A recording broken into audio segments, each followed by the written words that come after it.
기도하시겠습니다. 하나님 감사합니다. 오늘도 또 새로운 하루를 허락해 주신 것을 감사드립니다. 첫 시간을 하나님 앞에 나와 이렇게 기도하며 하루를 시작하오니 주여 우리와 동행하여 주시고 하루 종일 주님이 주시는 은혜와 평강을 누리는 복된 하루가 되게 하여 주시옵소서. 걱정, 근심, 염려가 다 떠나가게 하시고 샘솟는 기쁨, 구원받은 감격으로 충만한 오늘 하루가 되게 하여 주시옵소서. 감사하며 찬송하며 예수 그리스도의 이름으로 기도 올리옵나이다. 아멘. 오늘 말씀은 히브리서 12장 2절 말씀입니다. 믿음의 주요 또 온전하게 하시는 이인 예수를 바라보자. 그는 그 앞에 있는 기쁨을 위하여 십자가를 참으사 부끄러움을 개의치 아니하시더니 하나님 보좌 우편에 앉으셨느니라. 아멘. 오늘은 사도신경 5번째 시간으로 십자가는 이란 제목의 말씀을 함께 나누고 기도하는 시간을 갖겠습니다. 여러분에게 2개의 그림을 보여드리겠습니다. 여러분 무슨 그림일까요? 둘 다 십자가 모양입니다. 그런데 둘이 다릅니다. 뭐가 다를까요? 왼쪽에 있는 그 십자가는 십자고상이라고 해서 십자가에 달리신 예수님의 모습까지 같이 되어 있는 카톨릭 천주교에서 쓰는 십자가고요. 오른쪽에 있는 십자가는 우리가 잘 아는 십자가, 개신교회의 십자가입니다.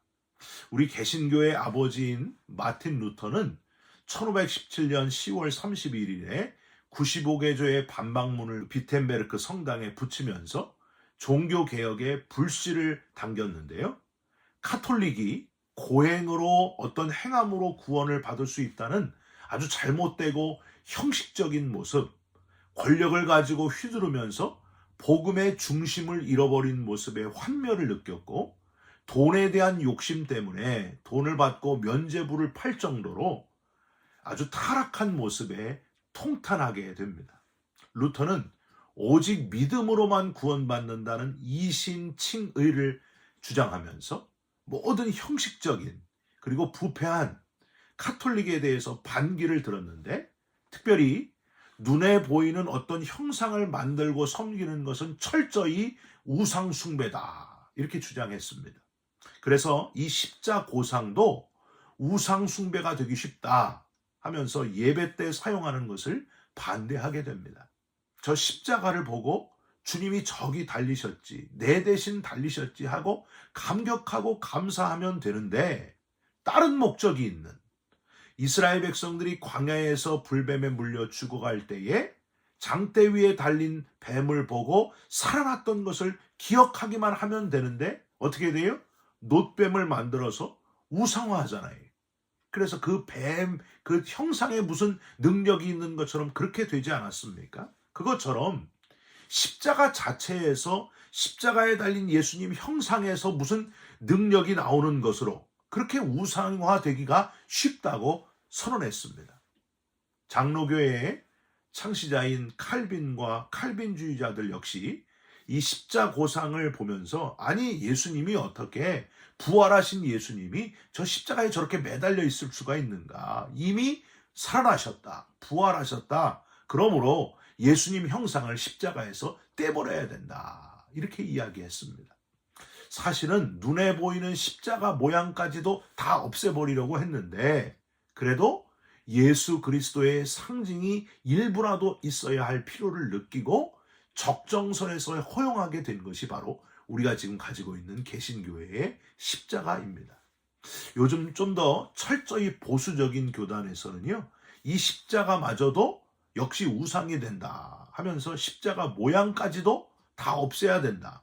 그래야 성경에 어떤 형상이든지 만들거나 섬기거나 엎드려 절하지 말라 하는 하나님의 계명에 정확하게 부합하는 것이다. 이렇게 주장하는 교단도 있습니다. 보지 않고 믿는 자가 복되도다 하신 말씀, 그 말씀을 붙들고 강하게 십자가 형상 반대 운동까지 하는 그런 교단도 있는데 여러분은 어떻게 생각하십니까? 이런 십자가 형상이 우상이냐 아니냐 하는 논쟁 때문에 제가 신학교 때 만난 한 목사님은요, 미국에서 목회하실 때에 히브리서 4장 12절 말씀을 되새기시면서 하나님의 말씀은 살았고 운동력이 있어 좌우에 날선 어떤 검보다도 예리하여 혼과 영과 및 관절과 골수를 찔러 쪼개기까지 하며 이 말씀대로 차라리 십자가를 떼고 하나님의 말씀이 중요하지 않느냐 하면서, 여러분 그림에 보시죠? 예, 좌우에 날선 큰 검 모양을 만들어서 십자가를 띄고 거기다가 붙였다고 합니다. 여러분 어떨까요? 한 달 동안 이렇게 칼을 이렇게 딱 붙여놨더니 무슨 일본 무사도 아니고 무슨 조폭 모임도 아니고 너무 무시무시해가지고 한 달 만에 도로 떼었다고 합니다. 여하튼 여러분은 어떠십니까? 혹시 십자가의 형상이 상징 이상으로 되는 어떤 우상이 되고 있지는 않으십니까? 오늘은 여러 논쟁 중에서 그래도 여전히 기독교의 상징이라고 할 수 있는 십자가를 함께 나누려고 합니다. 십자가에 못 박혀 죽으시고, 원어로 한번 읽어볼까요? 크루치픽수스 모르투스. 한번 더 읽어보시죠. 크루치픽수스 모르투스. 십자가를 잘라주세요 라는 이야기가 있습니다. 어느 시골에 사는 형제가 몹시도 힘들게 살고 있었습니다. 신앙생활을 하면서 믿음을 가지고 잘 이겨내고 있었지만은 너무나 힘이 들었습니다. 주여, 너무도 힘듭니다. 주여, 너무나 힘듭니다. 이렇게 늘 말하고 다닐 정도였습니다. 이 형제가 어느 날 꿈을 꾸는데 커다란 십자가를 질질 끌고 가고 있는 꿈을 꾸었습니다. 내가 이게 생신가 꿈인가. 그때 이 커다란 십자가를 지고 가다가 예수님을 갑자기 만나게 됩니다. 주님, 너무 힘듭니다. 이 십자가를 조금 자르면 옮기기가 쉬울 것 같은데요. 그랬더니 예수님이 빙그레 웃으시면서 자르도록 해라 하셨습니다. 형제는 꿈속에서 자기의 십자가를 총 3번이나 자르도록 계속해서 주님께 졸랐고 그렇게 자르게 되었습니다. 이제는 한결 가볍고 아주 편안해졌습니다. 십자가가 짧아졌고 너무 좋았습니다. 그런데 갑자기 눈앞에 요단강이 보이기 시작했습니다. 뒤에 오는 사람들은 커다란 십자가를 턱 놓고 다리 삼아서 요단강을 넘어 하늘나라로 가는 것이었습니다. 그런데 자기가 든 십자가는 너무 조그매졌습니다. 그래서 거기 놓을 수가 없었습니다. 너무 서러운 나머지 강가에 털썩 주저앉아서 엉엉 울면서 예수님을 찾았지만은 소용이 없었습니다. 그때 형제가 꿈속에서 깨어나면서 주님의 음성이 다시 들려왔습니다. 아무개야, 누구든지 나를 따라오려거든 자기를 부인하고 자기 십자가를 지고 나를 따를 것이니라. 그 형제는 아멘, 아멘 하면서 뉘우치면서 하나님께 감사했다 하는 그런 이야기입니다. 우리들은 십자가를 자꾸만 오해합니다. 십자가는 쉽지 않습니다. 여러분, 십자가 지고 가는 길은 죽으러 가는 길입니다. 말할 수 없는, 견딜 수 없는 고난이 바로 십자가라고 하는 거예요. 10여 년 전에, 아니 지금까지도 한국의 유명한 그 명성교회 이야기가 교회 안팎으로 큰 이슈이지 않았습니까? 초대형 교회의 담임자를 교단법을 어기면서까지 아들로 세우면서 무거운 십자가를 지워서 마음 아프다 하시는 목사님. 정말 시골 어려운 교회에 아무도 교회를 담임할 사람이 없어서 아들에게 정말 무거운 짐을 지우는, 정말 힘든 십자가를 지고 계시는 목회하시는 목사님들의 숭고함까지 부끄럽게 만드는 그런 일이었습니다. 여러분, 십자가는 고난입니다. 힘든 게 당연합니다. 고생스러운 게 맞습니다. 그게 맞는 겁니다. 누가 알아주지 않아도 저 주차장에서, 교회 주차장에서, 계단을 내려가야 되는 교회 주방에서 남모르게 오른손이 하는 일을 왼손이 모르게 열심히 땀 흘리며 헌신하고 있는 분들이 얼마나 많은지 모릅니다. 하나님만이 알아주심을 믿고 무겁고 힘든 짐을 마땅히 지는 것, 그게 바로 십자가 지는 거예요. 여러분, 제가 신학교 다닐 때, 전도사 때에 같이 일하는 전도사님들이 저보고 별명을 예수님이라고 붙여줬습니다. 저는 칭찬인 줄 알았어요. 나중에 알고 보니까 제 집사람 같은 강력한 여인, 누구도 지기 어려운 그 십자가를 지고 가기 때문에 저보고 예수님이다, 이렇게 별명을 지어줬어요.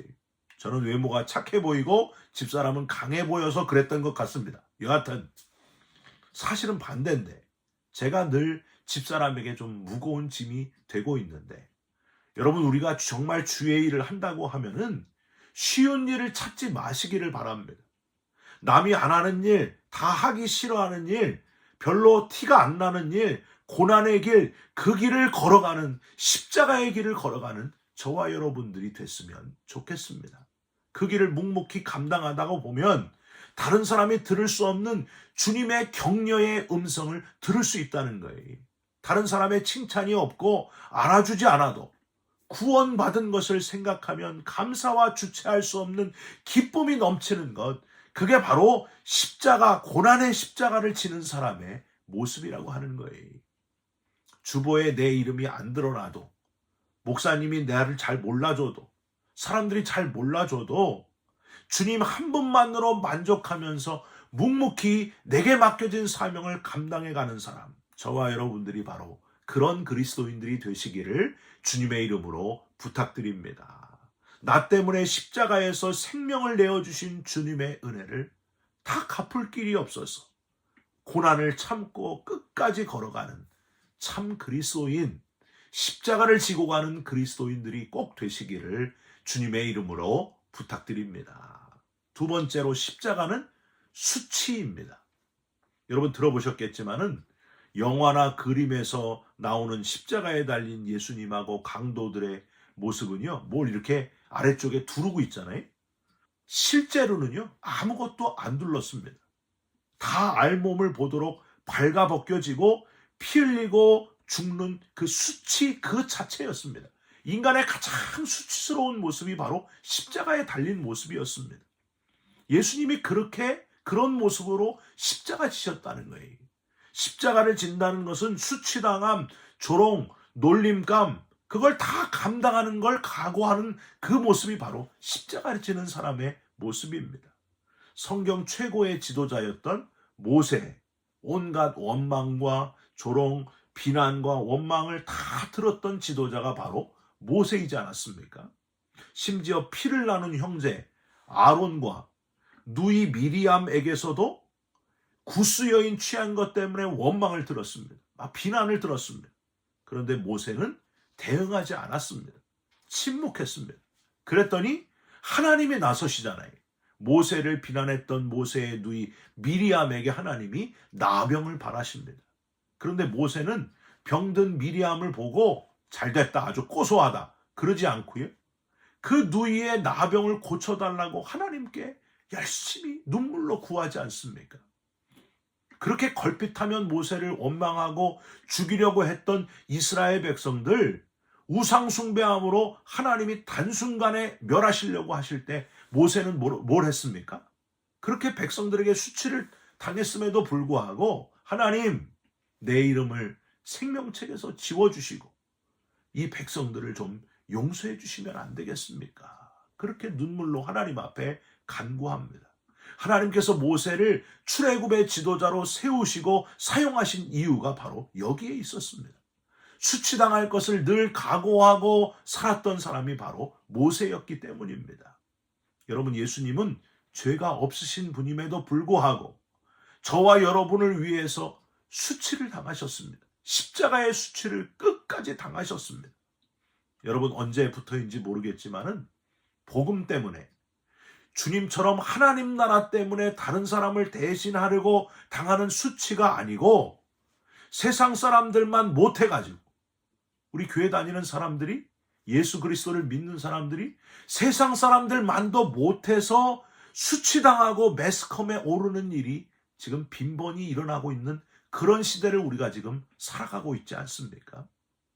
예수님처럼 대신 수치를 당하는 일, 이 시대에 거룩한 수치당하는 그리스도인의 모습, 저와 여러분들이 그런 모습을 회복하시기를, 예수님처럼 작은 예수의 모습으로 수치당하기를 부끄러워하지 않는 거룩한 수치당하는 그리스도인, 십자가를 지는 그리스도인 되시기를 주님의 이름으로 부탁드립니다.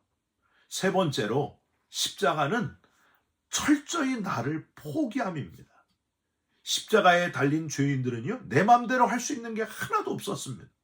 손도 발도 못에 박혀가지고 옴짝달싹할 수 없었습니다. 아무 소리 없이 도살장에서 죽어가는 가축과 같이, 제물된 어린 양과 같이 아무것도 할 수 없는, 철저히 내가 죽는 것, 내 고집도, 내 자존심도, 내 욕구도, 내 욕심도, 아무것도 내가 할 수 있는 것이 한 가지도 없는, 그게 바로 십자가였습니다. 여러분, 예수님은 자기의 모든 것, 목숨까지 다 내어주셨습니다. 바로 저와 여러분 때문입니다. 저와 여러분 때문에 십자가를 지셨습니다. 나를 포기하셨습니다. 고난받기를 마다하지 않으셨습니다. 기꺼이 자기 자신을 죽는 데 내어주어 저와 여러분과 모든 영혼들을 구원하는 십자가를 선택하셨습니다. 그래서 바울은 자기를 위해 모든 것을 포기해 주신 주님처럼 자기 포기의 삶을 살기 위해서 이런 고백을 합니다. 갈라디아서 2장 20절, 그런즉 내가 그리스도와 함께 십자가에 못 박혔나니 그런즉 이제는 내가 사는 것이 아니요 오직 내 안에 그리스도께서 사시는 것이라. 이제 내가 육체 가운데 사는 것은 나를 사랑하사 나를 위하여 자기 자신을 버리신 하나님의 아들을 믿는 믿음 안에서 사는 것이라. 부활절 한 주 전에 고난 주간에만 십자가를 묵상하지 마시고 매 주일마다, 아니 매일매일, 매 순간마다 우리의 평소의 모습이 늘 십자가를 질 준비가 되어 있는 저와 여러분들이 됐으면 좋겠습니다. 그저 구원받은 것만 생각하면은 이미 다 받았습니다 하는 마음으로 기꺼이 십자가를 지는 참 그리스도인, 진짜 그리스도인 되시기를 주님의 이름으로 부탁드립니다. 마지막으로 크루치픽수스 다음에 나와 있는 모르투스라는 단어는요, 정말 죽으셨다, 사망했다, 사망 확정할 때 쓰는 그런 단어예요. 십자가에서 죽으셨다는 것을 부정했던 가연설, 죽으신 척했다, 어떻게 신이 죽을 수 있느냐 하는 이단들을 향하여 예수님은 참 신이시고 참 인간이심을 확고히 할 필요가 있었습니다. 또 하나, 예수님의 참 죽으심은 정말 우리의 죄값을 완전히 치러주셨다 하는 그런 의미입니다. 신라권 아담 때 죽는 존재가 된, 확정된 우리들을, 모든 사람이 죄를 범하였으며 하나님의 영광에 이르지 못하게 된 바로 우리들의 그 처지를 예수님이 죽으심으로 인해 완전히 해결하셨다. 완전히 죄의 문제를 해결하셨다. 완성하셨다. 속죄를 완성하셨다. 그 의미가 바로 이 모르투스라는 단어에 있는 거예요. 여러분, 우리의 죄를 완전히 사하는 길, 유일한 길, 구원받는 길을 열어주신 주님, 그 주님의 은혜에 감사하시면서, 십자가에 감사하시면서 십자가의 감격을 놓치지 않고 살아가는 저와 여러분들이 되시기를 주님의 이름으로 축원드립니다. 기도하겠습니다. 우리를 위해 십자가에 못 박혀 죽으신 예수님, 내 욕심이 죽게 하여 주옵소서. 내 고집도, 내 자존심도 다 죽게 하여 주옵소서. 고난이 와도 잘 견뎌내게 하시고, 수치가 와도 묵묵히 침묵하며 주를 바라보게 하시고, 나를 철저히 포기하고 주님을 따라가는 우리 모두가 되게 하여 주시옵소서. 죽는 존재가 된 우리에게 다시 영생의 길을 허락하신, 죄를 사하심을 완성하신 하나님께 감사와 찬송과 영광을 올려드립니다. 예수 그리스도의 이름으로 기도하옵나이다. 아멘. 하늘에 계신 우리 아버지여, 이름이 거룩히 여김을 받으시오며 나라가 임하옵시며 뜻이 하늘에서 이룬 것 같이 땅에서도 이루어지이다. 오늘 우리에게 일용할 양식을 주옵시고 우리가 우리에게 죄진 자를 사하여 준 것 같이 우리 죄를 사하여 주옵시고 우리를 시험에 들게 하지 마옵시고 다만 악에서 구하옵소서. 나라와 권세와 영광이 아버지께 영원히 있사옵나이다. 아멘. 사랑하는 성도 여러분, 예수님은 십자가를 지심으로 구원을 완성하셨습니다. 저와 여러분의 모든 죄를 사해 주셨습니다. 십자가를 잊지 않고 십자가의 감격을 가지고 평생 살아가시기를 주님의 이름으로 축원드립니다. 여러분 사랑합니다. 축복합니다. 감사합니다.